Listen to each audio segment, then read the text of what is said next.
Breeze Nation, what is good? Y'all already know what it is, man. Appreciate y'all for tuning in and showing love as always. Hit that like button, subscribe to the page, leave a 5-star review. Y'all know what to do. Day 11 of camp is here. It was a closed camp today, closed practice. But we did get some interesting sound bites from Coach Hightower that we got to talk about. Also, got to take a look at the concern and the outrage that has come from Family Fest practice and have the conversation around, should Bears fans truly be as worried as we're seeing some of them be? Also, looking around at how things have gone at camp, Ben Johnson has some people that he trusts, that he's feeling good about, and did he drop a message on one player possibly being guaranteed to make this team now? All that and more in today's episode of the Windy City Breeze Sports Talk Daily. Hit that like button, subscribe to the page, leave a 5-star review. Y'all know what to do. Ladies and gentlemen, the date is 8/4/2025. It's 1:32 in the afternoon. And they may be out there panicking, but I'm going to tell you this right now. Your boy ain't worried. Let's go. Hey. We live. Big vibe. On God. That's right. Shout out to you all, man. Rocking with us as always. Hit that like button, subscribe to the page, leave a 5-star review. Y'all know what to do. Come on. Push the button. Come on. Push the button. Come on, push the button. Yeah, come on, push your button. You heard what she said. Y'all heard what Sue Young said. Hit that like button, subscribe to the page, man. Appreciate you guys for rocking with us as always. And shout out to you guys who are always tuning in and showing love, man. Was on Fox last night, so didn't get to drop any content yesterday because of everything going on yesterday, heading over to Fox and being on TV and stuff like that. But nah, man, listen, I see the discourse that is coming from a lot of the commentary here after Family Fest. And I understand that there's a lot of people who, what's the right, this is the only time that you really get to see Caleb Williams. This is the only time you get to see the Bears because you're not out there. And so you're living vicariously through the training camp clips. You're living vicariously through the, right, the clips that you're seeing on Twitter and stuff that we're dropping here and just what you're hearing. And it seems like there's a lot of fans out there who see, you know, the moments that happened at Family Fest and say that's exactly who Caleb Williams is. And to me, I look at that completely differently. When I watched how Family Fest went down, and then you hear after that how Ben Johnson took the team through everything, how he called it preseason game zero. As a Bears fan, I felt excited. As a Bears fan, I sat there and I went, he understands what this team needs. And I understand Caleb Williams didn't make all the perfect passes, but let's not have it because people are only living through either the clips that they're seeing on Twitter that are getting recycled, or you're living through, you know, you're not actually in the building. You're not seeing what's happening on a day in and day out basis. So you're only going, well, I saw this on Twitter and he looked horrible. What I love about what we're seeing from Caleb Williams is it's exactly what Ben Johnson said that we would see. There's going to be ups. There's going to be downs.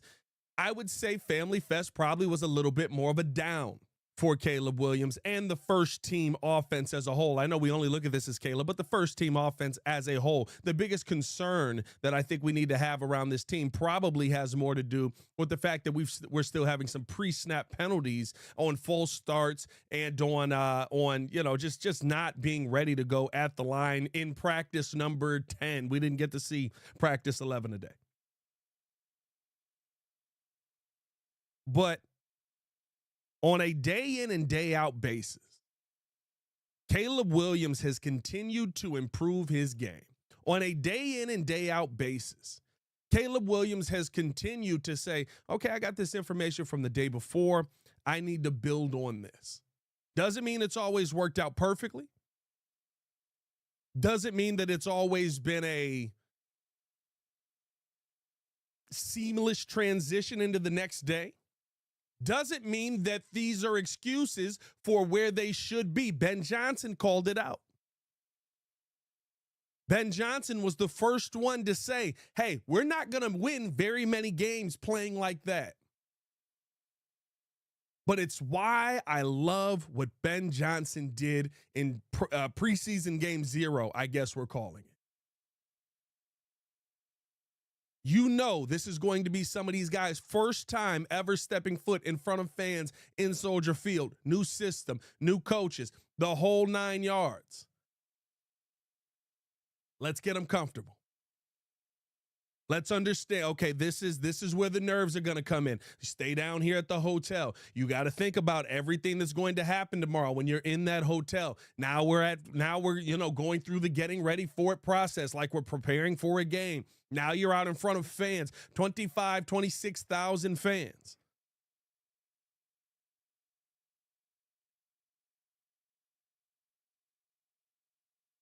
He's getting them used to what they're going to go through on game day so that when things are truly important, that's when the team is ready. So when the things are truly important, when you have to not have those nerves, when you have to not have that little bit of extra push that you get from the adrenaline of trying to go out there and do too much, which it seemed like that was the case early on, right? Some easy drop passes that happened from the tight ends, missed throws from Caleb, some miscues on the offensive line. That all plays into a part of it. You see Ben Johnson's, to me, I saw that and I saw Ben Johnson's, the genius in how he's setting up Family Fest. And we haven't seen that before. I left Family Fest feeling like, and I think what you saw was they went through the nerves and all of a sudden by the end of the practice, it started to look a heck of a lot better. All of a sudden, by the end of the practice, they start to figure some things out. They start to be able to move the ball down the field. Just start to see some of those completions happen as the things come down, as things start to turn down. Overall, I think you could say that it was pretty obviously a down day for the offense. But should you be concerned about Caleb Williams? When we talk about concerns, the concern for me with where this team is at is that there's not going to be a perfect product on the field week 1. The only problem with that is I never expected there to be a perfect product on the field week 1. When it comes to concern, watching how Ben Johnson is operating, watching how Ben Johnson is going through practices, how he's teaching this team, how the team has come back in many moments. I mean, when Ben Johnson talked about the toughest practice this team was going to have, Caleb Williams and Luther Burden had their best day and everyone was singing their praises. The toughest practice that this team was going to have. Caleb Williams was out there dominating. Luther Burden was out there dominating. Rome Odunze had himself a day. Cole Kmet, Colston Loveland. The toughest practice they had. Don't take my word for it. Go back and listen to what Ben Johnson said. And pair it up with how he played that day.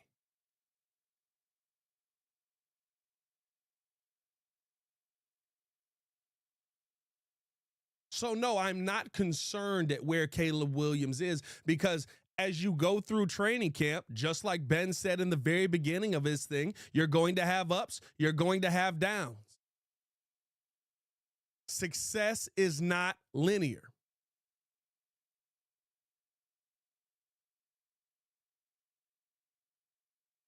What I love about what we're seeing to this point is you're seeing a team that's going out there and they're competing at the highest level on every play, and it feels like it when you're watching. It does. We've maybe had 2 practices this entire time where it was like that was a get me to the next day practice.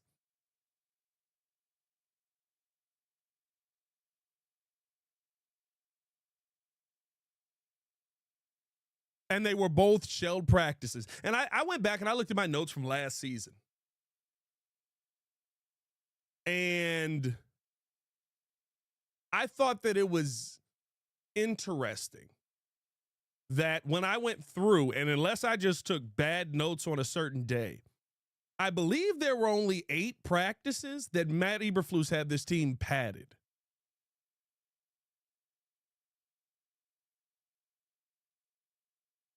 We're already at practice number 6, I believe. This team has had more live periods in one training camp with Ben Johnson than they've had in 2 seasons of Matt Eberflus, 3 seasons of Matt Eberflus.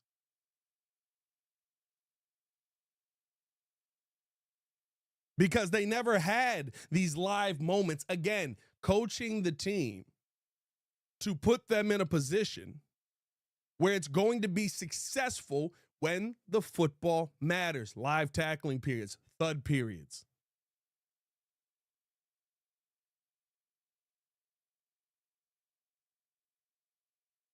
That's what I care about. Training camp is great. I want the team to continue to improve, and I think that they have dramatically over the first couple of weeks here. You went from the first practice having Caleb Williams and the first team offense thrown out of drills because they couldn't even get on the field consistently to having them in one of the toughest practices look like a offense that was firing on all cylinders.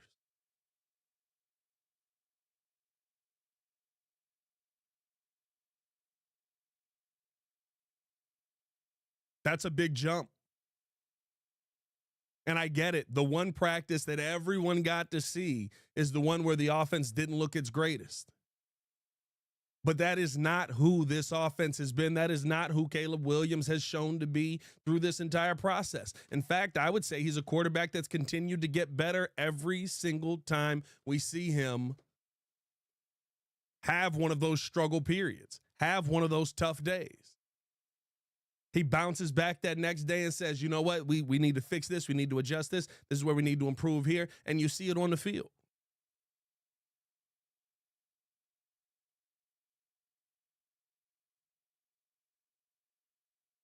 That's just from my perspective. I mean, I've been up there every day. I've tried to, be as fair as I can. When Caleb has been bad, I've said he's bad. And guess what? At Family Fest, he was bad. He was. But just like the conversation is loud with a lot of these fans out here, or I guess so-called fans, a lot of people it just confuses me. It's like, it's almost like you want the kid to be bad. Like you want the kid to struggle. Like you want him to fail so that you can be right about some opinion that you have, which it is what it is. I don't care. Don't change my opinion. But I see a young man who's out there on a pretty consistent basis, taking his failures in stride and building off of them. Very similar to what we saw last season. There were a lot of failures for Caleb Williams last year that were on him. And yet there's still a ton of games that we look at and say, hey, this is growth. You should have won this game. You should have been able to beat the Washington Commanders in that game, if not for a terrible defensive play call, which, by the way, I'll say that I think it was the Saturday practice. We got to see them going through the team period, and they did not give up 15 yards. When they got into a position where it was an end-of-game situation and they had to make a deep pass, the defense that Dennis Allen called did not give up 15 yards. I appreciate that. They didn't give him the easy deep pass. Caleb had to make a nice throw over the middle. I think it was a dig route to Rome Odunze, and he hit him in the hands, and Rome ends up sliding down, and then tried to make a pass to the end zone. Him and Rome weren't exactly on the same page, and so the drill ended with the defense winning that, but didn't give up the 15 yards. I'll take it.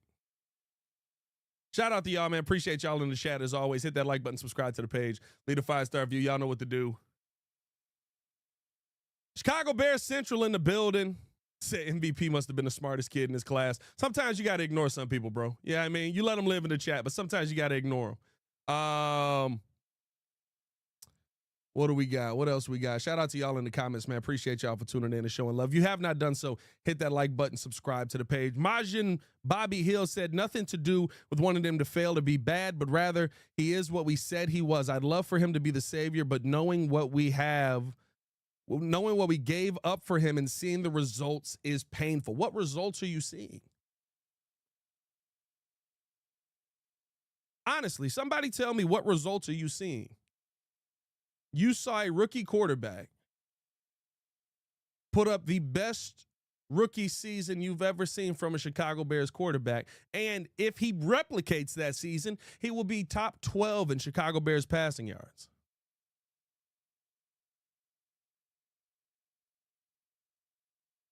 Literally, that's all you've seen.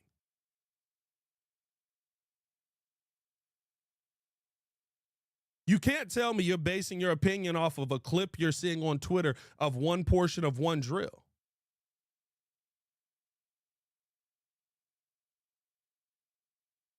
Like, what are we seeing here? That's my thing when people are talking about they have concerns on Caleb Williams or he's exactly who I thought he was. What is he?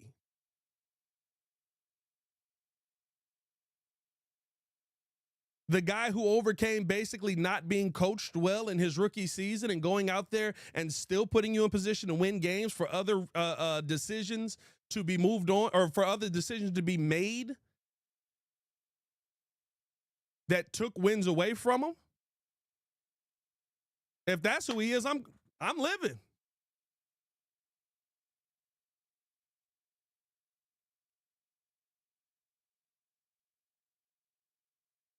If that's who he is, we in a good starting point. Because you haven't seen anything but his rookie season.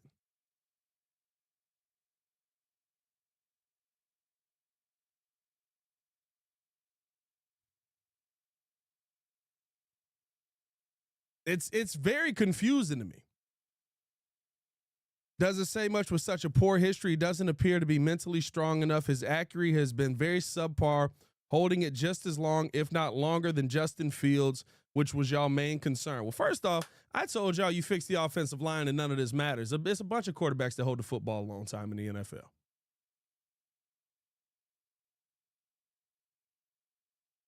But does he need to improve on it? Of course. From his rookie year.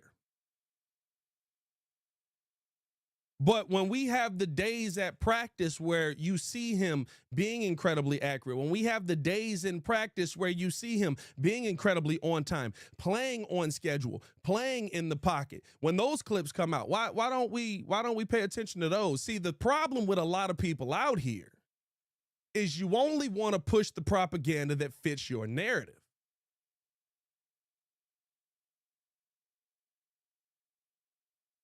I'm 110% willing to come out and say Caleb Williams has had some poor days here in training camp, but I'm also going to sing his praises when he has good days.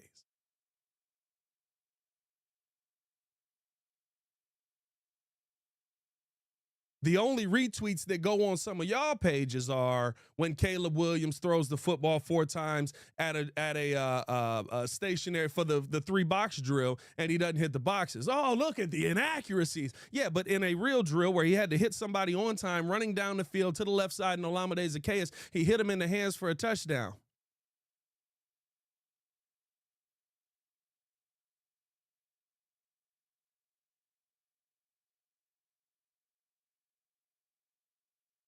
I would say we've got good just like we've got bad. That's usually called training camp.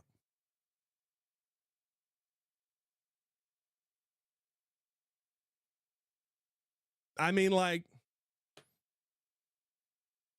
that's what the point of going through a training camp is. That's what the point of learning the new system is. That's what the point of bringing Ben Johnson here is. To show you some of the flaws that he does have and be able to correct them.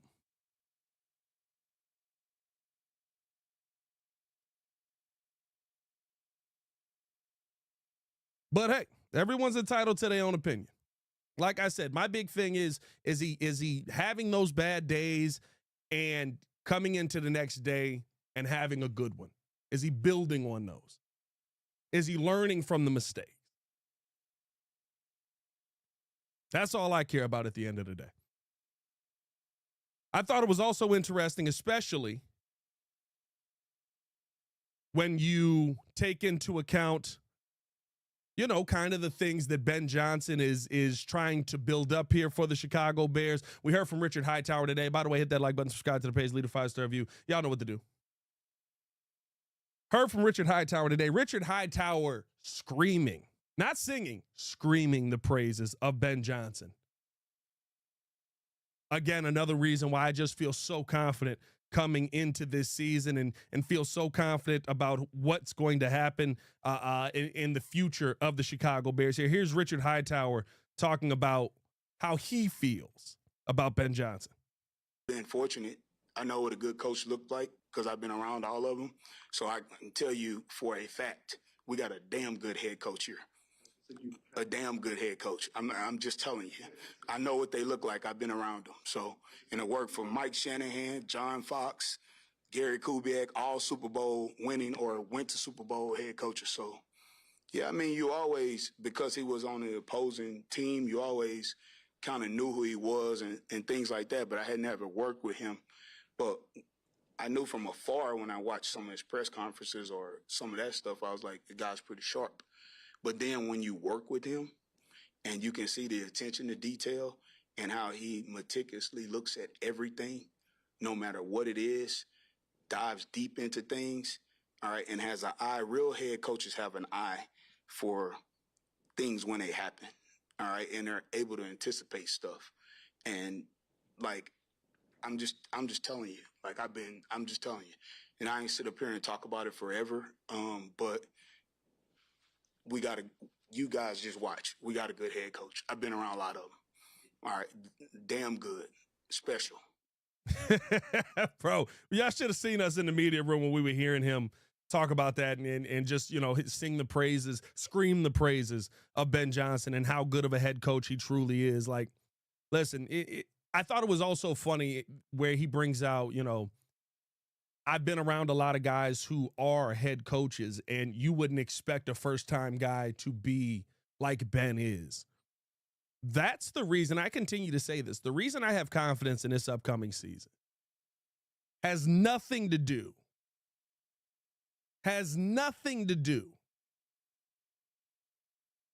with how they built the team. I shouldn't say nothing, but it doesn't have to do with what they've added. Because I've seen good players on the Chicago Bears under poor coaching, and it didn't matter. I've seen teams that should have been better under bad coaching, and it didn't matter. I've seen it. Like, I talk about it all the time, right? Like, when you go through and look at some of those other rosters, and you say, okay, is this player good? Yes. Is this player good? Yes. Can this player play? Yes. Can this guy play? Yes. Can this guy make moves? Yes. Can this do? We've had talent on these teams. We've brought guys from other cities who were incredibly talented here to Chicago, and then we go, what happened to the talent? The reason that I am confident in what this Chicago Bears team will be is because Ben Johnson got here and then said, it can't just be me. I need help on the defensive end. Who's the best guy that we can go get? Dennis Allen. Let's do it. Former head coach. Dominant DC. Okay, who do we got as far as I need a right-hand man that's been an assistant head coach here, or that should have been an assistant head coach and probably would have gotten that opportunity if he continued to build on it. Boom, I'm bringing Antoine Randall with me. He's coming back home. I need somebody on this defensive end who's got a high level of leadership experience. Boom, let me get Al Harris. Boom, let me go get let me go get Eric Bieniemy, one of the best running back coaches in football.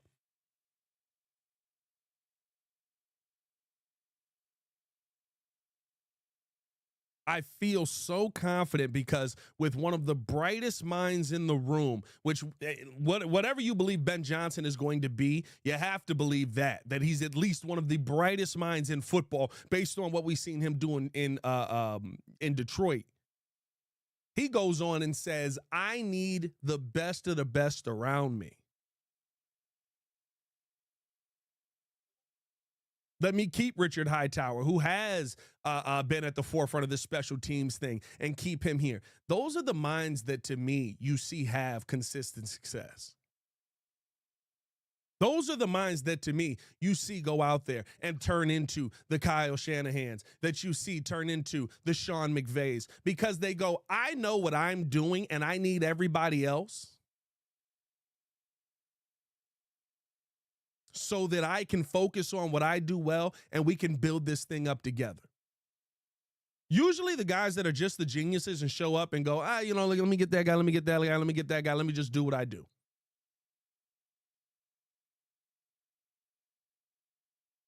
And that's when you see the failure come in.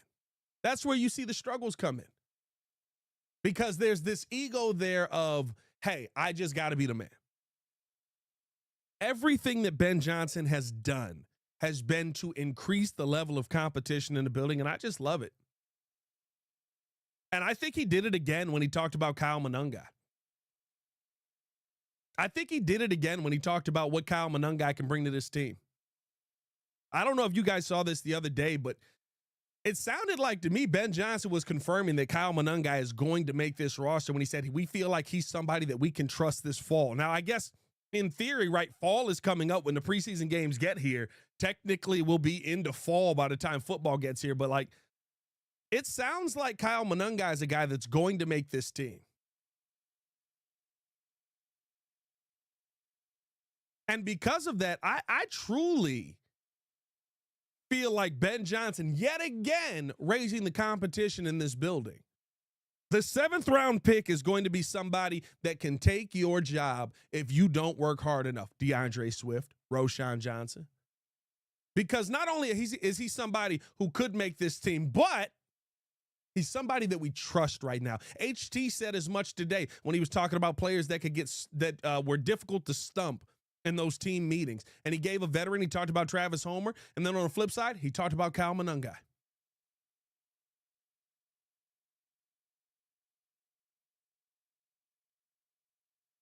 Again, increasing the competition that's in the building. Everything that Ben Johnson does feels like it's for pushing this team. Not trying to sit there and say this is good enough, but pushing this team. Trying to push them to be more competitive than they were the day before. The praise that he gives J.P. Richardson, who deserves it.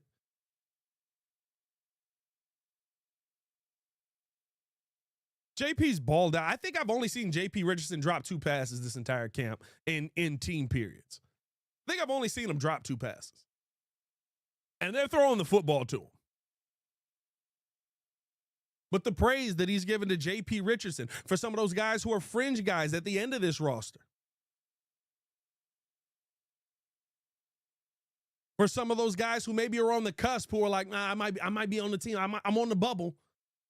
Hey, we got this young kid that we brought in, JP. He might be that guy. Wait a minute. Hold on now. What you mean?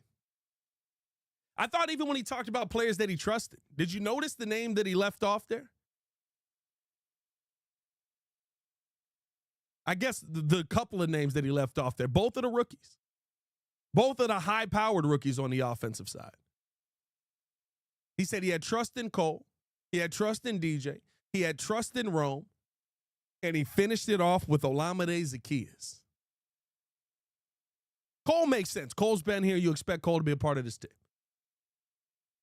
But that third wide receiver spot has been one that has been truly questioned. That third wide receiver spot has been one that a lot of people have looked at and said, oh, that's probably Luther Burden's to take. Maybe not. Maybe not. I told y'all, we sung the praises of Luther Burden on the day that was high, but Luther Burden hasn't been out here a ton. And it seems like there's some question marks on the trust level right now. Or is that just creating that competition to up it again? Is that yet again the genius of Ben Johnson coming in here and saying, yeah, you know, I mean, he threw him in at the last one. We trust Cole, we trust DJ, we trust Rome. You know what I mean? And we also trust Olamide Zaccheaus. We also trust OZ. We also feel like he can be somebody that can have a real impact on this team moving forward. Wait a minute, that's supposed to be Luther Burden's job. I thought after once he started cooking, it was GG's. I thought that was Luther's job. That's the game you got to play as a head coach. That's the game you got to play. And we didn't play that game under the previous regimes. It was, it's all about competition, and we're going to have competition. We're going to breed competition.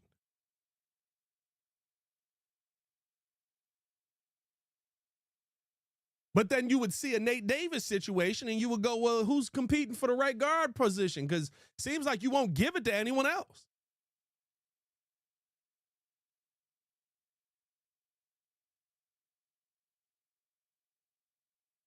That's what I truly love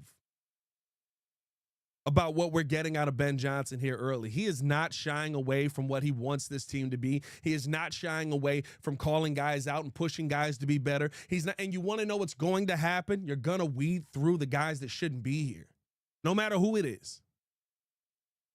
We did the Chicago Bears podcast, and Yurko talked about, and I've said this a couple times, but Yurko talked about how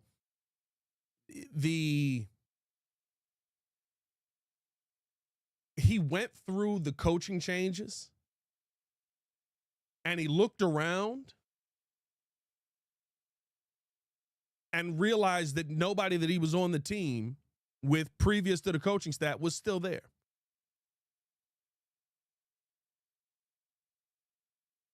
That nobody who was a part of the previous regime was still there. And then it got to a point where he was the one getting replaced because somebody younger and more skilled was coming through.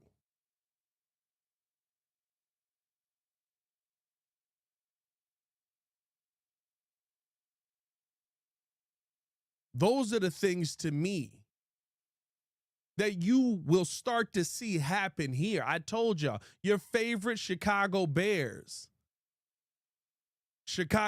may not be here when you start to actually take the accountability into place. When you start to have guys actually getting told, hey, you're not good enough, either up your game or get off the team, we'll see who's around. There is no sit back and take the easy route with Ben Johnson in the building. It's why I love hearing from HT, like, no, this dude's a real head coach. I see people talking about, Caleb being frustrated and struggling when he's struggling at times, right? That he's getting frustrated with himself, and that you want to know why? Because Ben Johnson's the one calling out every mistake, just like he is. And Ben talked about, he said, half the time I don't even have to tell Caleb because he already knows what it is. He already knows where he screwed up. He already knows where he messed up, where he wanted to do more.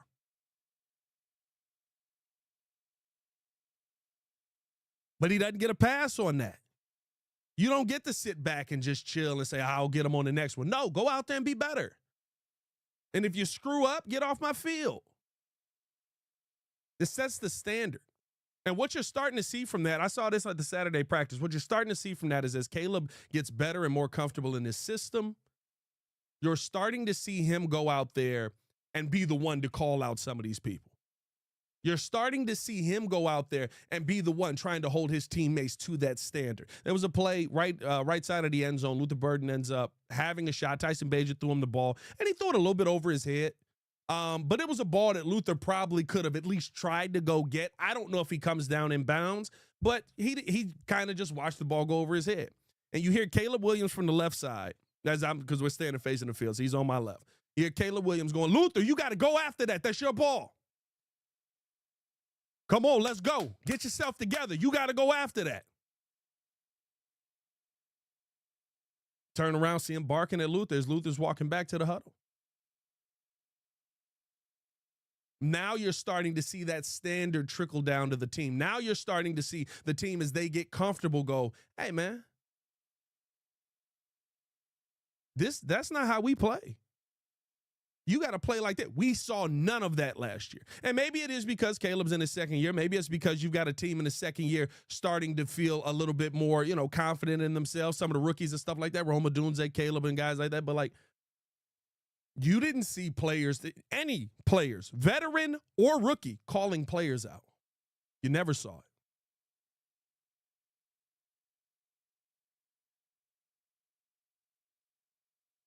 You saw not a single offensive lineman say Nate Davis was a problem.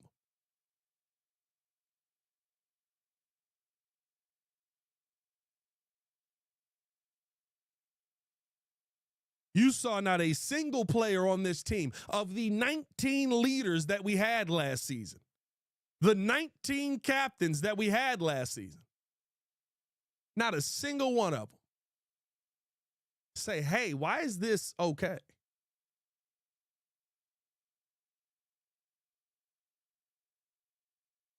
Now you're seeing that accountability go from just the players to the from the coaches to the actual players looking at each other and saying, hey, you got to do better. That's what J-Mac always talked about with the team. He said, I wasn't worried about disappointing Lovie Smith if I wasn't out there, if I was banged up. I wasn't worried about disappointing Lovie Smith. I was worried about disappointing Olin. I was worried about disappointing Thomas Jones. I was worried about disappointing, Rex Grossman, Lance Briggs, Brian Urlacher, my teammates.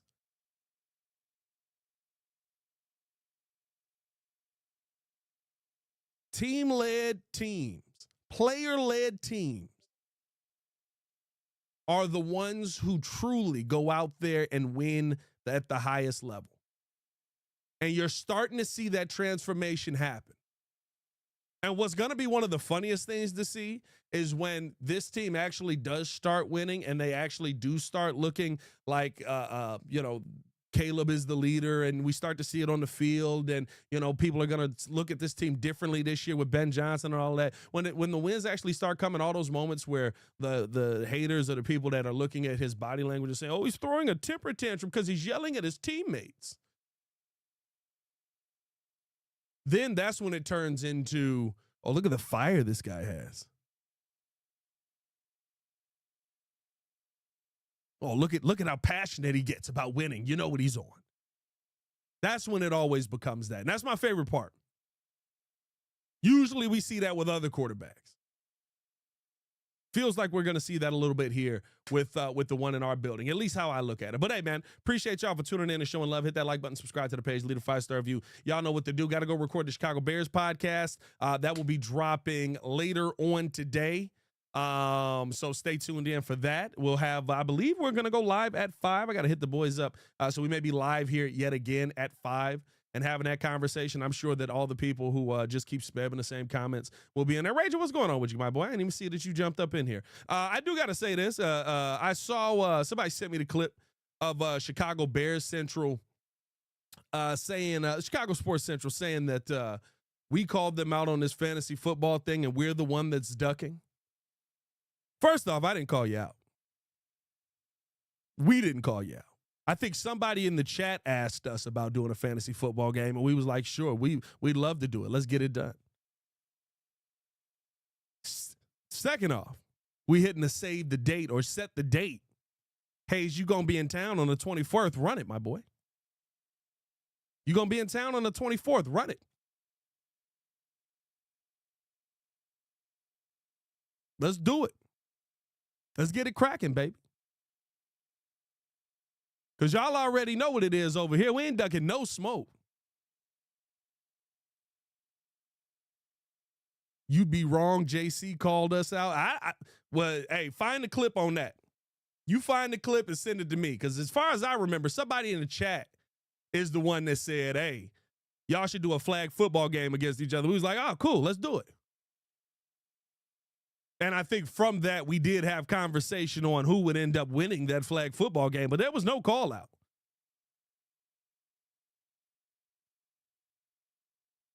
we working on the 24th, and you better make sure your squad shows up. They don't go to events. Hey, I know we got whatchamacallit. We got Bulls Fest that day. We can do it before or after. I'm with either. Sign the contract. Sign the contract. What we putting on it? Putting a steak dinner on it? That's how I'm going to get JC to win. JC, it's a steak dinner on it.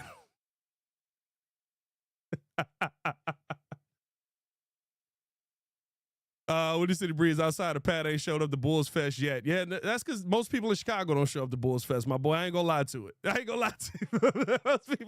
most people in Chicago ain't showing up to Bulls Fest. Nah, man. We'll chop it up. We'll get a date locked down on it, man. To be honest with you, I forgot about it. Once football season starts, I'm locked in. We could definitely get that mug in. Mr. Media at QB, bro, I ain't gonna lie to you. That'd be hilarious. That'd be hilarious, bro. I'm gonna just tell him, be like, just imagine every receiver as a steak. That boy gonna be dotting that mug up. Now, defense gonna be the problem.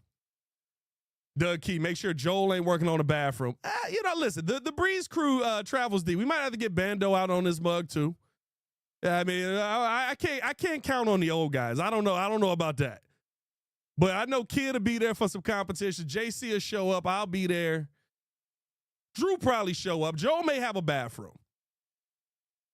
Drew probably showed up, but Joel may have a bathroom. Hey, bro, that mug kid was on his way for 4 hours and then showed up to eat pizza. Hey, man, we appreciate y'all for tuning in. The show of love as always. Hit that like button, subscribe to the page, leave a 5-star review. Y'all know what to do. It's your boy, Pat the Designer, back at it again. Y'all stay safe out there, Chicago. Bet down. One love. Peace. Pterodactyl Pop said it would be like Spice Adams at QB.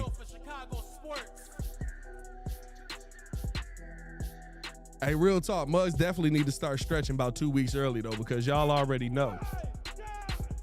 I will say this, the one thing I respected on the video, C-Dub ain't say a word. C-Dub is not looking forward to this game. C-Dub didn't say a single word. C-Dub was like, yeah. Mm-hmm. Yeah. Yes. Mm-hmm. Yeah.